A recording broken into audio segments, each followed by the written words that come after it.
Donc, pour commencer, pour introduire le sujet d'aujourd'hui, je vous invite à tourner dans Job chapitre 12. Job chapitre 12. Et je vais lire des versets 12 à 25. Job chapitre 12, versets 12 à 25. La sagesse est dans les vieillards, et le discernement est le fruit des longs jours.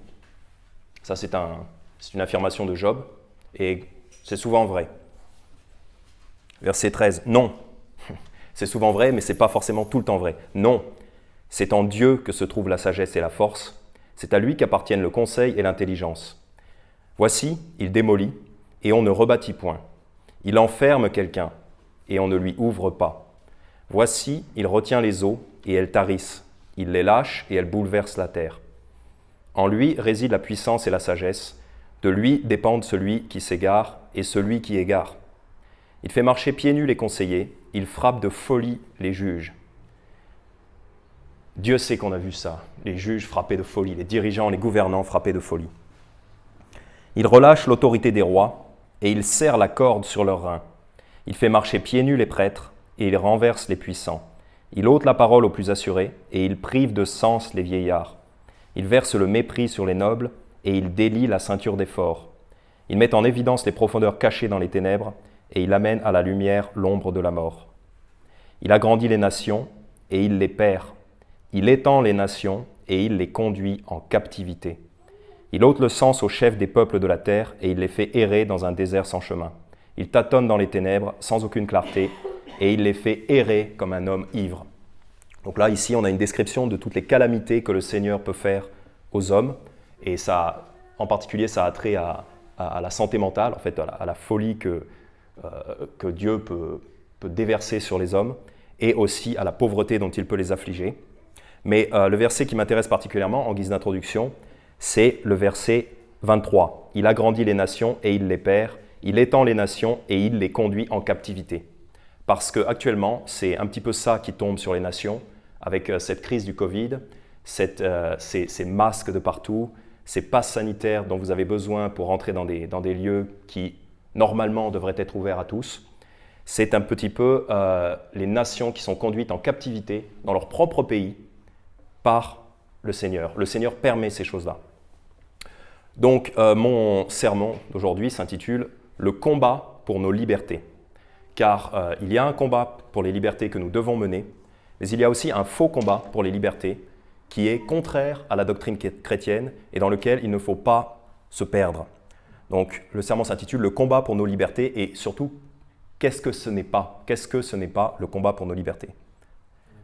En fait, l'idée m'est venue d'un frère, donc je ne mentionnerai pas son nom parce que je ne voudrais pas le mettre mal à l'aise. Il n'est pas parmi nous, ce n'est pas quelqu'un d'entre nous, donc pas de problème. Mais c'est quelqu'un qui pourrait peut-être venir nous voir, donc je ne vais pas mentionner son nom pour qu'il puisse revenir, si jamais il voulait revenir, pour pas qu'on puisse verser de la honte sur lui. Mais quand même, il a parlé de plusieurs idées donc, qui ne sont pas correctes, qui ne sont pas convenables. Et ces idées, donc, c'était un petit peu de défendre nos droits, nos libertés, en faisant par exemple des manifestations contre le pass sanitaire, manifester dans la rue, ou attaquer au niveau juridique, attaquer ces lois iniques, certes, mais son idée c'était de se battre au niveau juridique. Il proposait aussi de former des associations, des associations de citoyens pour défendre nos soi-disant droits, pour défendre nos libertés. Et ça, c'est peut-être parce que ce frère est passionné par ces choses-là, mais sa passion prend trop de place. Et en fait, il a envie de faire venir sa passion pour la législation dans la vie chrétienne et dans la doctrine chrétienne, et ça, ce n'est pas acceptable. Donc c'est ça, cette démarche du combat pour nos libertés, manifester, se battre au niveau juridique, faire des associations pour justement faire reculer ces lois iniques, c'est très problématique. Alors pour plusieurs raisons. Tout d'abord, première raison, c'est un petit peu ce qu'on voit dans Job, c'est que cet emprisonnement qui tombe sur les nations, c'est ces choses terribles. Cet emprisonnement des masques, des passes sanitaires qui tombent un petit peu sur toutes les nations, vient de Dieu. Cet emprisonnement vient de Dieu. Je vous invite à regarder dans Ésaïe 42. Je vous invite à tourner dans Ésaïe 42. Pendant ce temps, je vais vous lire Ésaïe 19, verset 4. Ésaïe 19, verset 4, la Bible dit, Dieu dit, « Je livrerai l'Égypte aux mains d'un maître dur, et un roi cruel dominera sur eux, dit le Seigneur, l'Éternel des armées. » Donc on ne va pas rentrer dans les détails ici de Ésaïe 19, mais on voit très clairement que Dieu leur donne un maître dur, un roi cruel. Dieu donne un dirigeant très dur à l'Égypte. Pourquoi? Bon, on n'étudiera pas ce passage-là, mais plus loin, on voit que c'est pour les affliger, les humilier et les tourner vers Dieu. Donc Dieu peut très bien nous donner des dirigeants durs et cruels. C'est une chose que Dieu peut faire. Psaume 107. Psaume 107. Donc on ira dans Ésaïe 42 après. Vous pouvez aller dans Psaume 107. Psaume 107, versets 10 à 22. Psaume 107, verset 10. « Ceux qui habitaient les ténèbres et l'ombre de la mort, retenus dans l'affliction et dans les fers, pour avoir été rebelles aux paroles de Dieu et avoir méprisé le conseil du Très-Haut. » Donc là, on a des gens qui ont été dans les ténèbres de l'ombre de la mort, retenus dans l'affliction et dans les fers, c'est-à-dire en prison, emprisonnés. Et c'est ce qui nous touche, on est emprisonné dans notre propre pays, quand on ne peut pas aller au restaurant, quand on ne peut pas aller dans certains lieux, quand on ne peut même plus travailler pour certaines personnes, sans avoir été empoisonné par ces injections. C'est un emprisonnement. Et pourquoi les gens sont emprisonnés? Verset 11, Psaume 107, verset 11, « Pour avoir été rebelles aux paroles de Dieu et avoir méprisé le conseil du Très-Haut. » Verset 12, « Il avait humilié leur cœur par la souffrance. Ils succombaient loin de tout secours. » Donc la souffrance que Dieu permet sur les nations, c'est pour une raison, c'est pas pour rien.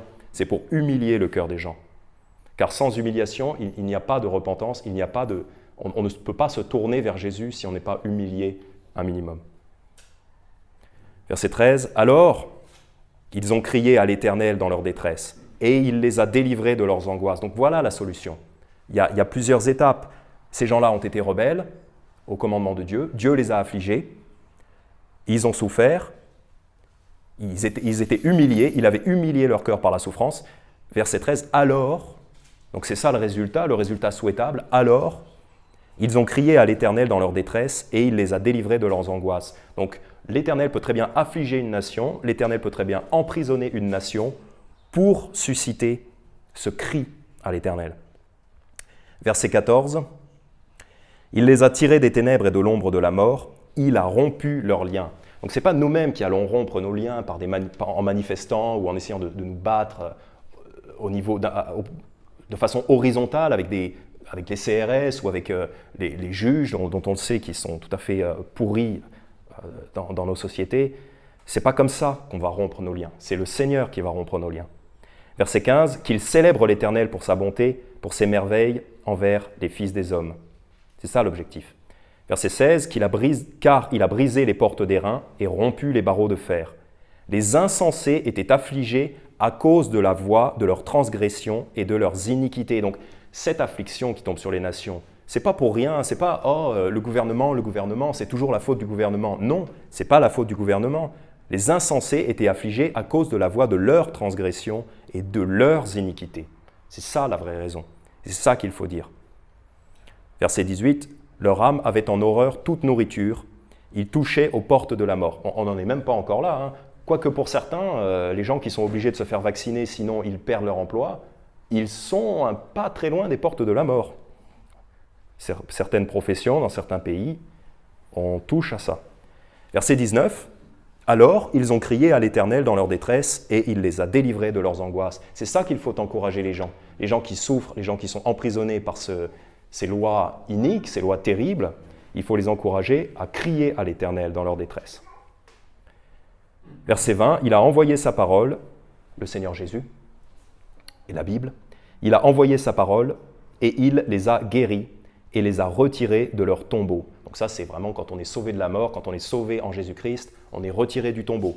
Et même carrément, un jour, physiquement, on va sortir du tombeau à la résurrection. 21, « Qu'ils célèbrent l'Éternel pour sa bonté, pour ses merveilles envers les fils des hommes. Qu'ils offrent des sacrifices d'action de grâce et racontent ses œuvres en chantant de joie. » Voilà, donc l'affliction, la souffrance, l'emprisonnement, ce n'est pas par hasard que ça tombe sur les nations, c'est voulu par Dieu.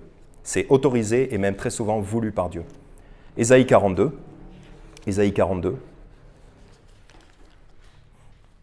verset 21. Ésaïe 42, verset 21. « L'Éternel s'est plu, à cause de sa justice, à donner une loi grande et magnifique. » Donc l'Éternel a parlé, l'Éternel a donné sa loi. On ne peut pas dire qu'on ne sait pas. En fait, les nations ne sauront pas si nous, les chrétiens, on ne parle pas. Ce sera de la faute des chrétiens. Ce sera de la responsabilité et de la faute des chrétiens. Ce ne sera pas de la faute de l'Éternel, parce que l'Éternel s'est plu, à cause de sa justice, à donner une loi grande et magnifique. L'Éternel a fait tout le nécessaire. 22. Et cependant, c'est un peuple pillé et dépouillé. Donc c'est un petit peu ça, hein, la France, les gens sont enfermés, les gens sont oppressés, c'est ça, hein, un peuple pillé et dépouillé, assiégé dans son propre pays. On les a tous enchaînés dans des fosses et enfouis dans des prisons. Le monde est une prison, à ciel ouvert.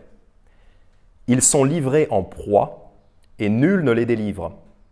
Ils sont dépouillés et nul ne dit « rends-le-nous ». Personne ne peut dire « rends-moi mon job que tu m'as volé à cause de l'obligation de vaccin ». Ils n'y arrivent pas, ils ne peuvent pas, ça ne fonctionne pas.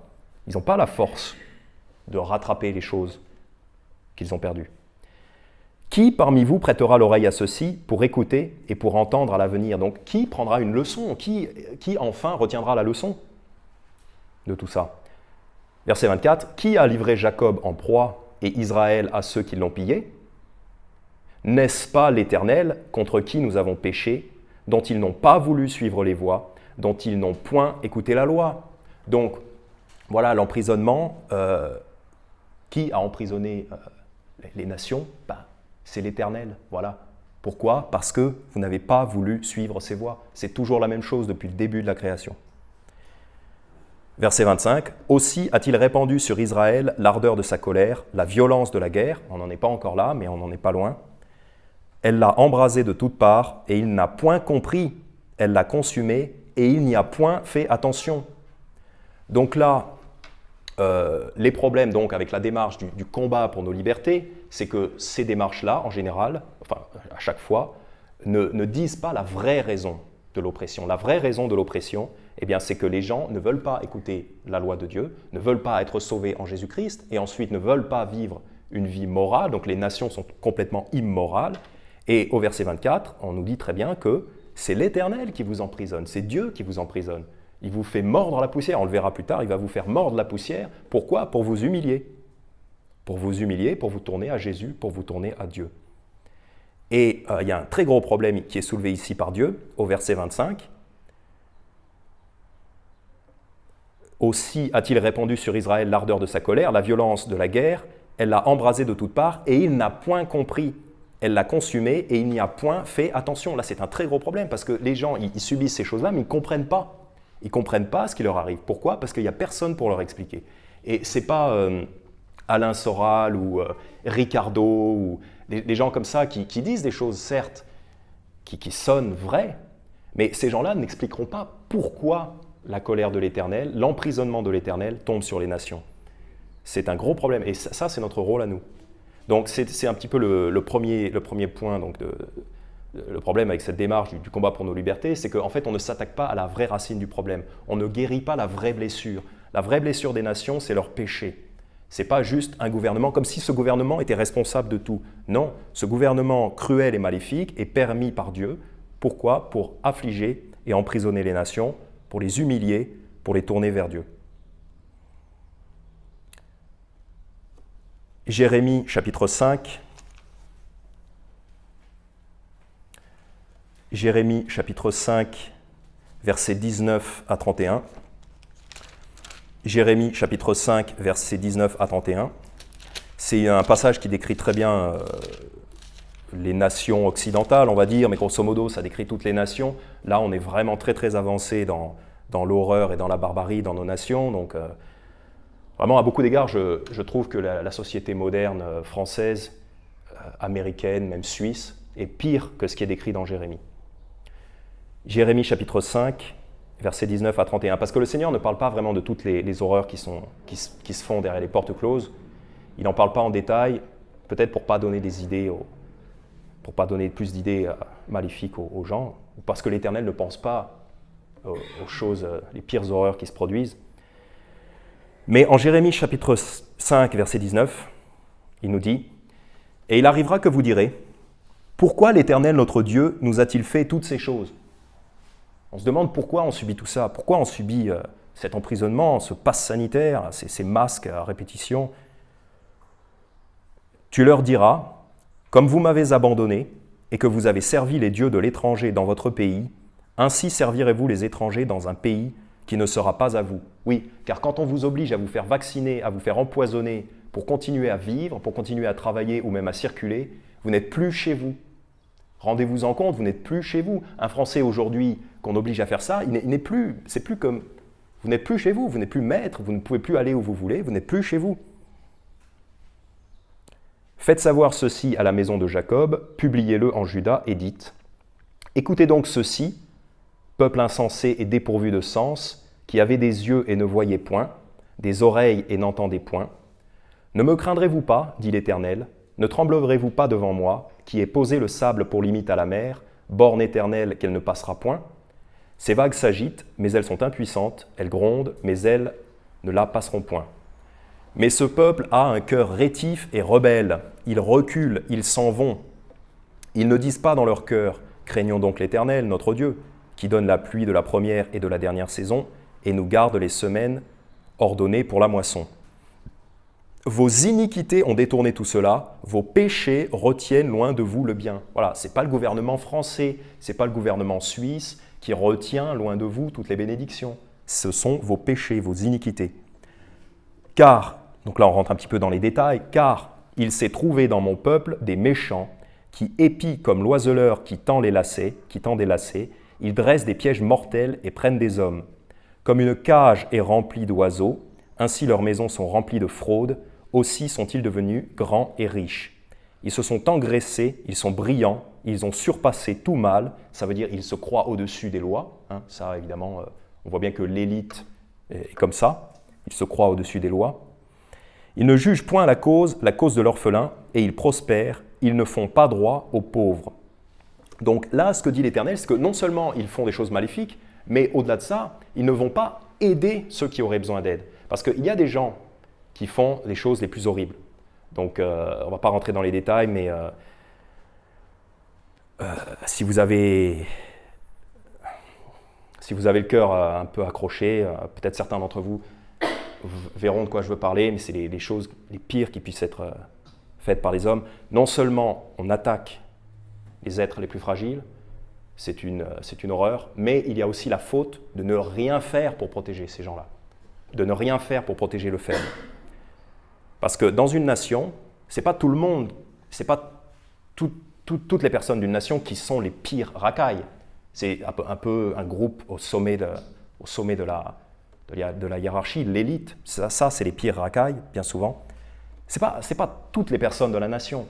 Pourtant, les personnes de la nation sont aussi tenues coupables, car elles ne font rien, elles sont simplement consentantes. Et il y a ce proverbe français qui dit « qui ne dit mot, consent ». Donc si vous ne parlez pas, vous consentez.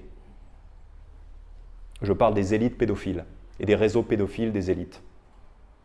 Voilà. Et si on sait des choses comme ça et qu'on ne dit rien, on consent. Donc, verset 29, « Ne punirai-je point ces choses-là, dit l'Éternel ? Mon âme ne se vengerait-elle pas d'une telle nation ?» Il ne dit pas seulement « je veux écraser les gens qui commettent ces choses-là », il dit « c'est cette nation-là ». Parce que même si vous êtes français, si vous faites partie de cette nation, ou même suisse, et que vous avez connaissance que de telles choses se passent dans votre nation, le Seigneur vous en tiendra rigueur. Même si vous ne faites pas ces choses, si vous savez que les choses se produisent et que vous ne dites rien, l'Éternel dit « je vais punir la nation tout entière ». Verset 30, « Une chose étonnante, horrible, se fait dans le pays. Les prophètes prophétisent le mensonge et les sacrificateurs dominent par leurs moyens. Et mon peuple a pris plaisir à cela. Que ferez-vous donc quand viendra la fin ?» Donc une chose étonnante, horrible, c'est tous ces faux prophètes qui prospèrent. Et dans nos pays, ça a été l'Église catholique pendant des siècles et des siècles, qui a été remplacée par la croyance évolutionniste. Donc vous avez toute l'école publique avec tous ces professeurs d'évolution, tous ceux qui vous enseignent ces mensonges. Et ils dominent par leurs moyens. Ils dominent par le moyen de ces mensonges. Et mon peuple a pris plaisir à cela. Même les gens, finalement, ils aiment vivre dans ce mensonge. Ils aiment à croire qu'ils sont des animaux. Pourquoi? Parce que ça excuse leur comportement. La colère de Dieu tombe sur une nation à cause de ça. Et on avait parlé, je voudrais juste mentionner cet anthropologue à qui on avait parlé en évangélisation, qui nous disait, oui, même d'un point de vue anthropologique, les sociétés occidentales modernes sont des sociétés primitives, c'est-à-dire proches de la barbarie. On est très proche de la barbarie. On est des barbares qui avons des jouets technologiques. Voilà.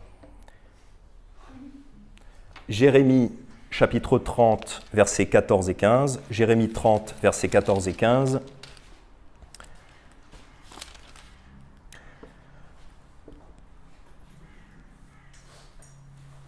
Jérémie 30, verset 15, plutôt. Jérémie 30, verset 15. « Pourquoi cries-tu pour ta blessure? Ta douleur est incurable. C'est pour la grandeur de ton iniquité, parce que tes péchés se sont accrus, que je t'ai fait ces choses. » Et ça, c'est l'Éternel qui fait ces choses-là à son peuple et qui fera aussi ces choses-là aux nations à cause de la grandeur de leur iniquité. Et c'est à nous, les chrétiens, d'avertir les gens concernant l'iniquité. Donc c'est le problème de ce combat pour les libertés, c'est que ce combat pour les libertés, ce soi-disant combat pour nos libertés, ne s'attaque pas à la racine du problème. Parce que ce n'est pas comme ça qu'on va guérir la blessure. Cette blessure est incurable. Ce mouvement pour nos libertés ne s'attaque pas à la vraie cause du problème, qui est le péché surabondant et l'horreur qui règne dans nos sociétés, la barbarie. Deuxième problème avec ces mouvements, c'est que... Alors, pour continuer sur ce thème-là, Lamentation chapitre 2. Lamentation chapitre 2. Donc, vous vous associez en fait à des gens qui sont limite des faux prophètes. Vous vous associez à des gens qui sont limite des faux prophètes. Tout à l'heure, je mentionnais Alain Soral, bon, pour ceux qui le connaissent. Ricardo aussi, c'est un... Voilà. Je ne crois pas que ces hommes-là vont tellement pousser de fausses religions, mais ils ont une spiritualité. Car tout le monde a une spiritualité. Et ils attirent des foules avec eux, ils attirent des gens, ils ont une écoute, ils ont une audience, mais ils ne vont pas leur donner la vraie solution. Ils ne leur donneront pas la vraie solution. Lamentation chapitre 2, verset 14. Lamentation chapitre 2, verset 14. Donc voilà le problème de ce mouvement. Mouvement pour les libertés. Je m'adresse à toi, mouvement pour nos libertés. Tes prophètes, Lamentation 2, verset 14, tes prophètes ont eu pour toi des visions mensongères et vaines. Ils ne t'ont point découvert ton iniquité pour détourner ta captivité, mais ils ont eu pour toi des oracles de mensonges et d'égarements. Donc le problème qui est soulevé ici, c'est que les prophètes ne leur ont pas découvert leur iniquité. Ils ne les ont pas informés quant à la méchanceté de leurs actions et quant à la méchanceté des actions de leur nation. C'est comme ça qu'ils auraient pu les délivrer, les sauver. C'est ce qui est dit ici. Ils ne t'ont point découvert ton iniquité pour détourner ta captivité. Parce que s'ils leur avaient découvert leur iniquité, s'ils les avaient informés de leur péché, peut-être que ces gens auraient pu s'en détourner. Peut-être. C'est arrivé que des peuples écoutent l'Éternel. Et on est là pour en témoigner. Nous, ce groupe chrétien, on est là pour en témoigner. Il y a des gens qui écoutent l'Éternel. Et nous, on n'est pas captifs. On est libres en Jésus. Donc voilà, le problème, c'est ça. Et ça ne détournera donc pas la colère de Dieu. Ces mouvements ne détourneront pas la colère de Dieu sur les pays. Lamentation 3, versets 25 à 50. Lamentation 3, verset 25.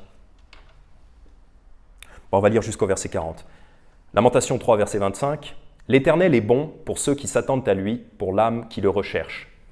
Il est bon d'attendre en repos la délivrance de l'Éternel. » Pas la délivrance des hommes, la délivrance de l'Éternel. Il est bon à l'homme de porter le joug dès sa jeunesse. Il sera assis solitaire et silencieux parce que Dieu le lui impose.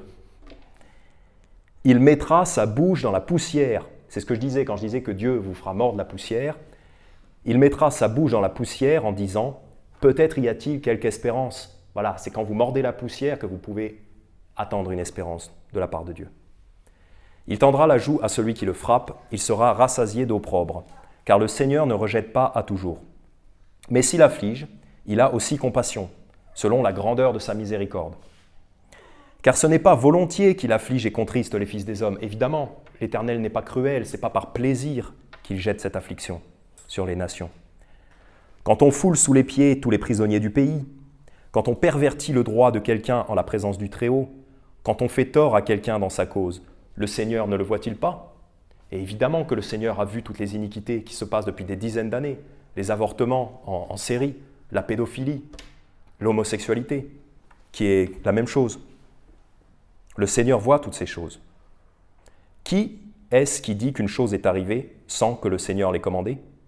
Les maux et les biens ne procèdent-ils pas de la volonté du Très-Haut? Pourquoi l'homme vivant se plaindrait-il? Que chacun se plaigne de ses péchés. Les Français sont très célèbres pour se plaindre. Ils sont réputés pour se plaindre beaucoup. Pourquoi les Français se plaindraient-ils? Pourquoi les Français se plaindraient-ils qu'on les empêche d'aller au restaurant ou qu'on les oblige à se faire vacciner? Pourquoi les Français se plaindraient-ils encore de leur gouvernement, d'un gouvernement méchant? Que chacun se plaigne de ses péchés. Que chaque citoyen français, suisse ou de quelque lieu qu'on nous écoute, que chacun se plaigne de ses propres péchés. C'est ça votre problème. Recherchons nos voies et les sondons et retournons à l'Éternel. Voilà, qu'on arrête de se plaindre, mais qu'on se plaigne de ses propres péchés. Et ça, c'est valable pour nous aussi, chacun d'entre nous dans nos vies, évidemment. Donc, si vous êtes dans ces mouvements-là, vous allez être associé, vous risquez d'être associé avec des hommes qui donc ne vont pas s'attaquer à la vraie cause du problème, qui est le péché des nations. Et c'était ce qui était soulevé donc, par ce frère, là, dont je tairai le nom. Mais ce frère disait, donc je cite un message qu'il avait écrit, « L'organe de réinformation est très important. C'est ce que fait Louis Fouché. Mais pas suffisamment. Il faudra mettre en place des solidarités nouvelles, supprimer certaines habitudes qui jusqu'alors nous paraissaient un peu extrémistes. » Donc là, je ne comprends pas trop ce qu'il veut dire, mais il dit mettre en place des solidarités nouvelles. Donc qu'est-ce que ça veut dire? Est-ce qu'il veut qu'on se mette copain-copain avec des non-croyants? Parce que quand vous manifestez, vous êtes aux côtés des non-croyants. Quand vous faites une association de défense des droits civiques, vous êtes aux côtés des non-croyants. Donc est-ce que c'est ça les solidarités nouvelles que vous voulez créer? Ce n'est pas ce à quoi le Seigneur nous appelle. Après, donc je cite, « Après, tout ceci exige de la concertation, du travail en commun et surtout beaucoup d'humilité. » Donc en fait, c'est déjà ce qu'on fait ici en Église, la concertation, le travail en commun et l'humilité, c'est les qualités nécessaires pour faire le travail de l'Église, le travail du Christ. Voilà. On n'a pas besoin d'appliquer ces qualités à autre chose. Ce serait du gaspillage. Jérémie chapitre 17, versets 5 et 6.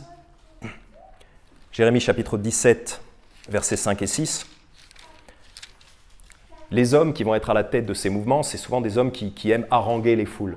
C'est des hommes qui aiment bien surfer sur cette vague d'indignation pour pouvoir avoir un soutien, pour pouvoir devenir un petit peu les petits chefs du moment. C'est stimulant quand on a une foule et qu'on lève le poing, qu'on fait nos libertés, nos droits, notre pays, c'est chez nous ici. Voilà, c'est stimulant ça. C'est presque excitant. Ouais. Et il y a beaucoup d'hommes qui vont aimer prendre les devants, être sur le devant de la scène, profiter de cette petite opportunité, on en parlait dans la voiture, profiter de cette petite opportunité pour briller, pour avoir sa petite heure de gloire. Là. On profite de ça dans une manif, monter sur une statue et parler, haranguer les foules. Ça, c'est la chair qui parle, c'est bien ça. Et le problème, c'est que ces gens-là vont capter la force des gens et ils vont les emmener dans des territoires dangereux et trompeurs.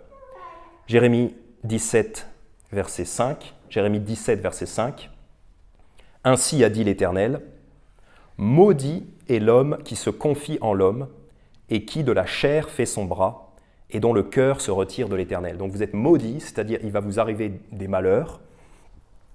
Si vous vous confiez en l'homme, donc si vous comptez sur un chef humain charismatique pour vous sauver, si vous comptez sur Zemmour ou Marine Le Pen ou Vercingétorix ou n'importe, si vous comptez sur un homme fort pour vous sortir de cet emprisonnement, vous êtes maudit, c'est-à-dire que vous allez subir une grave déconvenue.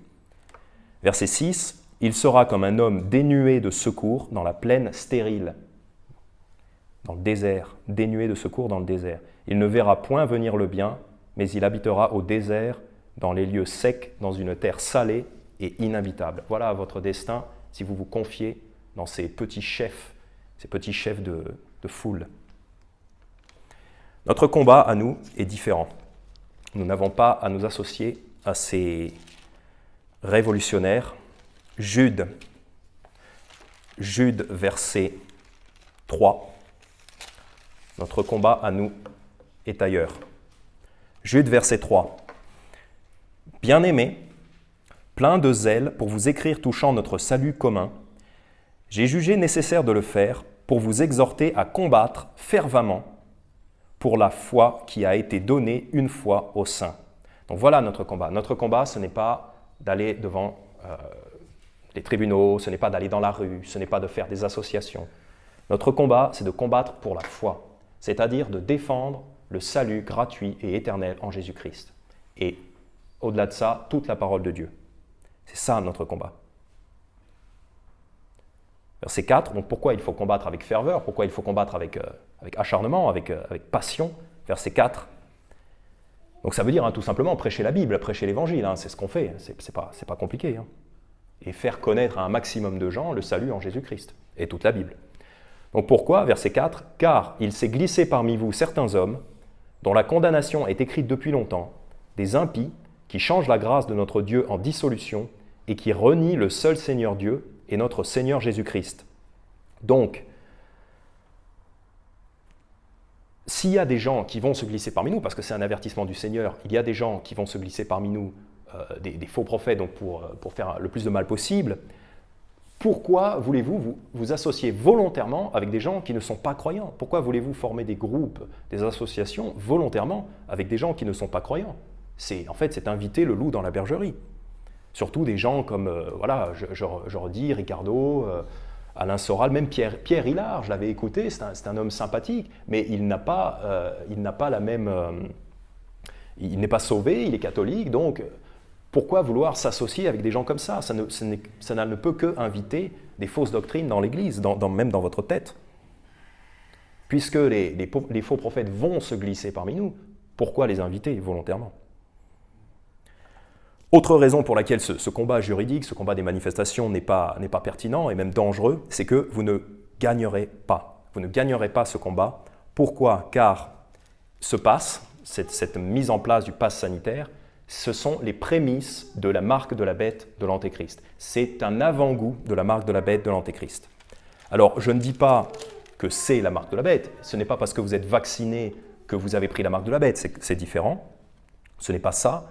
Mais ces choses-là sont semblables et l'instauration du pass sanitaire pour entrer dans des lieux ou même pour travailler est un avant-goût, est une préparation à la prise de la marque de la bête pour pouvoir évoluer dans la société. Révélation chapitre 13. Révélation chapitre 13. Et donc je cite le frère qui disait « Oula, la Bible ne parle pas de la vaccination, l'Antéchrist n'a rien à voir avec la vaccination, la marque de la bête encore moins. » Certes, la vaccination n'est pas la marque de la bête, mais ça ressemble, les mécanismes de fonctionnement de ces choses-là ressemblent tout à fait à la mise en place de la marque de la bête. Révélation chapitre 13, verset 16.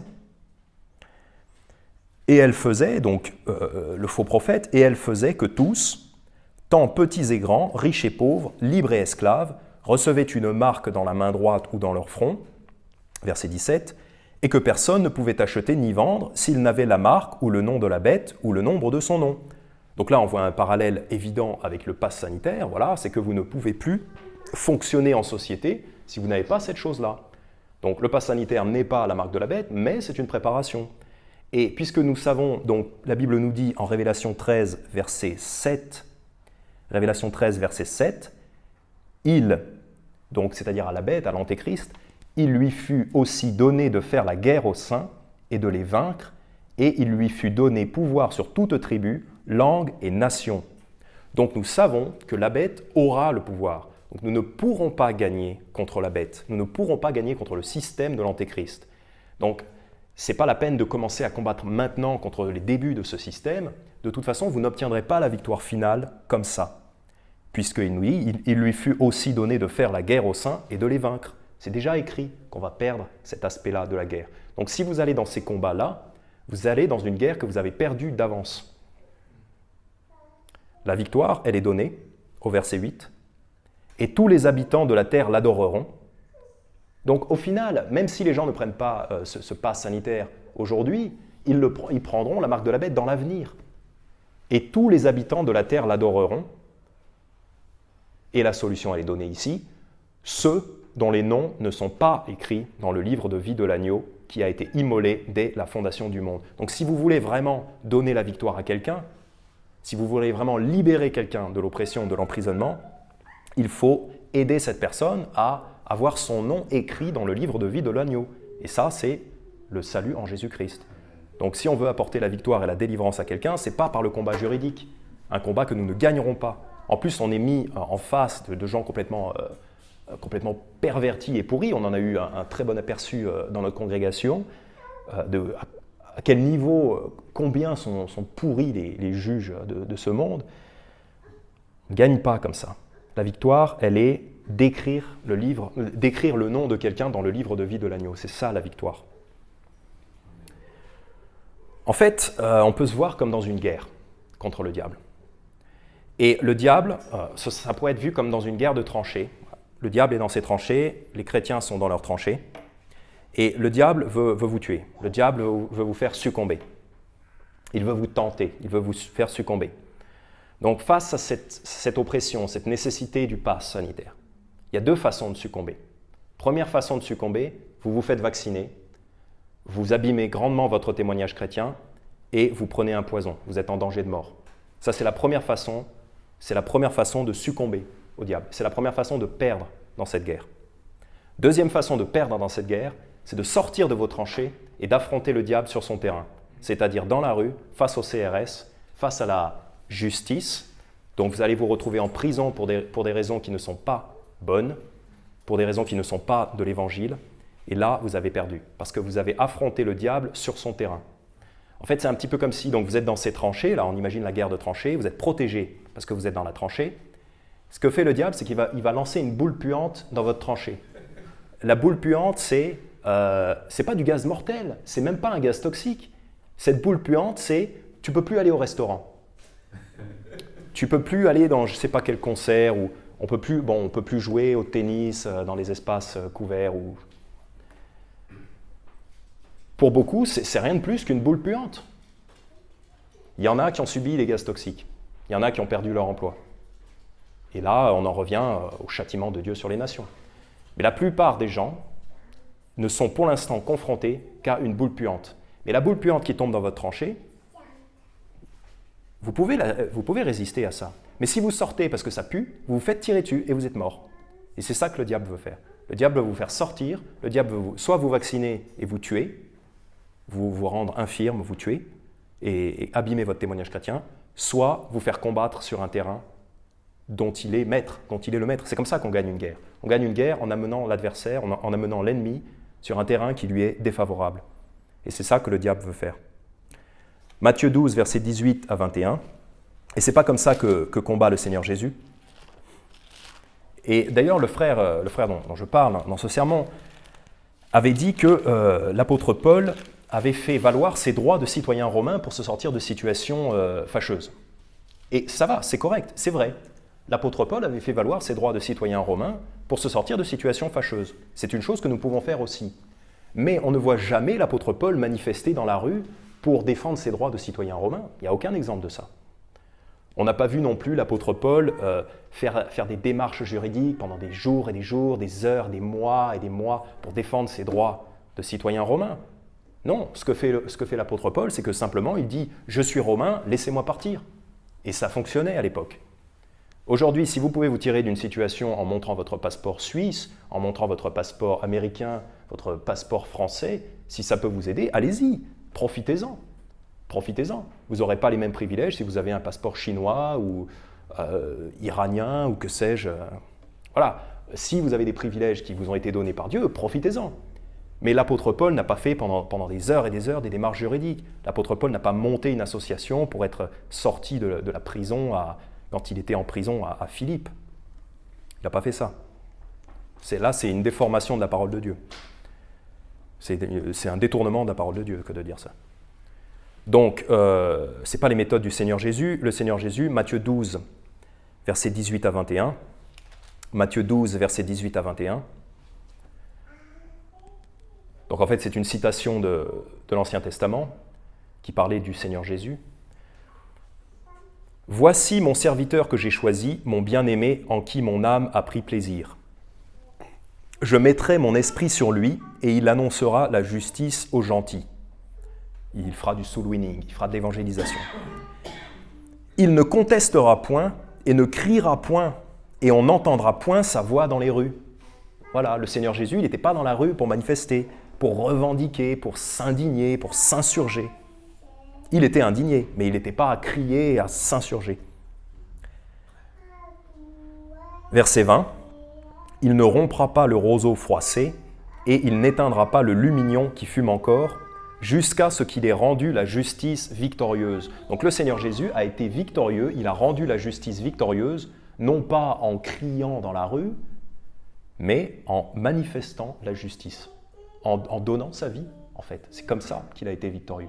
Et on reverra ça un petit peu plus tard, mais c'est comme ça qu'on est victorieux nous aussi, c'est en donnant notre vie pour le Seigneur Jésus, pour le nom de l'Évangile, pour l'Évangile. C'est ça, c'est comme ça qu'on agit en tant que chrétien. Et puis le pauvre type qui va manifester avec vous, à côté de vous, à vos côtés, qui va prendre les mêmes gaz lacrymogènes que vous, qui risque la même prison que vous, parce qu'en Australie maintenant on met les gens en prison pour manifester. Le pauvre type qui est là, qui n'est pas converti à côté de vous, vous n'allez pas l'aider. Ça ne va pas l'aider. Vous êtes sauvé, vous manifestez, c'est presque un jeu. Vous jouez votre vie de façon idiote et insensée. Mais la personne qui est à côté n'est pas sauvée. Vous n'allez pas aider cette personne. Vous n'allez pas lui manifester la justice. Vous n'allez pas lui montrer la justice comme ça. Autre problème, vous détournez. Donc si vous attirez les chrétiens dans ce genre de combat, vous détournez les chrétiens du vrai combat pour la vraie liberté. Parce que ce frère avait dit, l'un n'empêche pas l'autre. Ça sonne bien, éventuellement, à première entente, ça sonne bien. L'un n'empêche pas l'autre. Donc on peut faire de l'évangélisation et aussi manifester. L'un n'empêche pas l'autre. Mais si, l'un empêche l'autre. Parce que quand vous faites quelque chose dans votre vie, quand vous dites oui à une activité, ça veut dire que vous dites non à tout le reste, en fait. Si le samedi après-midi ou le samedi matin, je vais faire de l'évangélisation, ça veut dire que je dis non à tout le reste. Si je vais manifester le samedi après-midi, ça veut dire que je dis non à l'évangélisation. D'ailleurs, c'est pour ça qu'il faut savoir dire non, hein, ce n'est pas le thème du message d'aujourd'hui. Il faut savoir dire non, parce que quand vous dites non à quelque chose, vous pouvez dire oui aux choses qui ont vraiment de la valeur. Voilà. Donc l'un n'empêche pas l'autre, c'est faux. L'un empêche complètement l'autre. Soit vous faites ça, soit vous faites ça. Vous avez un nombre d'heures limité, vous avez une force limitée, une énergie limitée. Il faut choisir les choses qui ont la priorité.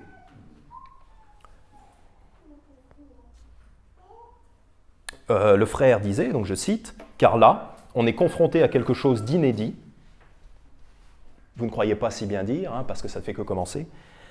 On est confronté à quelque chose d'inédit et on va avoir besoin de tout le monde. Quoi ? Tu vas avoir besoin de tout le monde pour tes manifestations? Mais c'est du délire. Alors qu'on est combien? On est 12 à faire du soul winning ici. Nous, on a besoin de tout le monde. On a déjà besoin de tout le monde ici. On n'a pas besoin que vous nous piquiez, que vous nous voliez des ouvriers. On n'a pas besoin de ça. On va avoir besoin de tout le monde. Non. Moi, je veux garder mes forces, dit le Seigneur Jésus. Le Seigneur Jésus, non. Je vais vous donner un florilège de versets. Matthieu chapitre 9, versets 37 et 38. « Alors il dit à ses disciples, « Certes, la moisson est grande, mais il y a peu d'ouvriers. C'est nous qui avons besoin de tout le monde. Pas pour les manifestations. Priez donc le Seigneur de la moisson, en sorte qu'il envoie des ouvriers dans sa moisson. Pas dans sa manifestation, dans sa moisson. » Philippiens chapitre 2, verset 21. Une révision, mais une bonne révision. « Car tous cherchent leurs propres intérêts, et non ceux de Jésus-Christ. » Si vous vous battez pour vos libertés, pour vos droits, soi-disant, vous cherchez vos propres intérêts, vous cherchez à défendre votre propre petit confort d'aller au restaurant, par exemple. Vous ne cherchez pas ceux de Jésus-Christ. Et le triste constat de ce verset, c'est que tous cherchent leurs propres intérêts, et non ceux de Jésus-Christ. C'est nous qui avons besoin de tout le monde. C'est le Seigneur Jésus qui a besoin de vous, de tout le monde. 2 Pierre chapitre 2, verset 2. Et plusieurs, donc dans la Bible, plusieurs, ça veut dire beaucoup, ça veut dire un grand nombre, un nombre qui n'est pas petit, et plusieurs suivront leur voie pernicieuse, donc la voie pernicieuse des faux prophètes. Plusieurs suivront les voies pernicieuses des faux prophètes, et la voix de la vérité sera blasphémée à cause d'eux. Donc il y a plusieurs personnes, il y a beaucoup de gens qui vont suivre les faux prophètes, même des gens sauvés qui vont être trompés par les faux prophètes, comme par exemple John MacArthur, des gens qui vont être trompés par John MacArthur et donc qui vont déformer la pureté de l'évangile et donc qui ne vont plus faire de soul winning parce qu'ils auront été découragés par des faux prophètes. Hein, c'est un exemple. Voilà, donc du coup, il y a très peu de gens qui restent, il y a très peu de chrétiens qui restent avec le vrai évangile. Ésaïe chapitre 1, verset 9. « Si l'Éternel des armées ne nous eût laissé quelques petits restes, nous serions comme Sodome, nous ressemblerions à Gomorrhe. » C'est un petit reste, et Dieu sait qu'on ressemble à Sodome et Gomorrhe en Suisse, en France, aux États-Unis et partout, dans le monde occidental, parce qu'on a un tout petit reste. Un tout petit reste. Donc on n'a pas besoin que notre petit reste aille dans une manifestation et aille en prison à cause de ça. On n'a pas besoin de ça. Jean chapitre 8, verset 28. Jean chapitre 8, verset 28. Le frère disait aussi, et je cite, « Et ça, donc son combat pour les libertés, et ça, très peu sont en réalité partants pour le faire. C'est cela la tristesse de la situation. » Alors que, en fait, très peu sont déjà partants pour suivre le Christ et pour évangéliser. C'est ça la vraie tristesse de la situation. En fait, lui, il veut le peu de force vive que la chrétienté a, il veut détourner ça dans des combats inutiles qui ne sont pas chrétiens. Très peu sont en réalité partants pour le faire. Ben voilà, l'évangile. Prêcher l'évangile, très peu sont partants pour le faire. C'est ça la tristesse de la situation. En fait, ce qu'il dit, ça s'applique à la vie chrétienne, et il veut l'appliquer à autre chose. Jean chapitre 8, versets 28 à 34. Donc, c'est quoi la vraie liberté? La vraie liberté, qu'est-ce que c'est? Jean chapitre 8, verset 30. Commencez à lire au verset 30. « Comme il disait ces choses, plusieurs crurent en lui. » Donc Jésus parle à une foule et plusieurs croient en lui. Ce qui arrive très souvent. Ce qui arrive souvent, tout le temps. Quand on prêche la parole de Dieu, des gens croient en Jésus. Verset 31. « Jésus dit donc aux Juifs qui avaient cru en lui, « Si vous continuez dans ma parole, alors vous êtes véritablement mes disciples. » Donc croire, c'est une chose. Croire, ça sauve. Quand vous croyez en Christ, vous êtes sauvés. Mais c'est différent d'être un vrai disciple, d'être un disciple en vérité, en action et en vérité. Pour être véritablement un disciple, il faut continuer dans sa parole. Okay? Ce n'est pas nécessaire de continuer dans sa parole pour être sauvé. Pour être sauvé, c'est juste de placer sa foi en Jésus, une fois. Ensuite, pour être un véritable disciple, il faut continuer dans sa parole. Verset 32, « Et vous connaîtrez la vérité, et la vérité vous affranchira. » C'est ça la vraie liberté. La vraie liberté, c'est de connaître la vérité et que cette vérité nous rende libres, nous affranchisse. Pourquoi? Parce que si je connais la vérité sur les vaccins, qui sont totalement anti-bibliques, que c'est de la sorcellerie, que c'est dangereux, que ça peut vous tuer, je ne vais pas aller vers le petit sorcier du quartier pour prendre ses saletés. Je connais la liberté. Il ne va pas me vendre tout un tas de sortilèges, des amulettes. Il ne va pas me vendre des petites amulettes magiques, le petit sorcier du quartier, si je connais la vérité. Je sais que ces choses-là n'ont aucun pouvoir. Mais on rigole, mais les gens ont été victimes de ces choses-là pendant des générations et des générations, et même encore aujourd'hui. Je ne vais pas aller dépenser tout mon argent à la diseuse de Bonaventure, puisque je sais que c'est des foutaises, des balivernes, ce qu'elle dit. Là, je suis libre. Je suis libre parce que je ne suis plus mentalement un esclave. Et c'était un petit peu le sujet dans Jérémie chapitre 5. À la fin, il dit...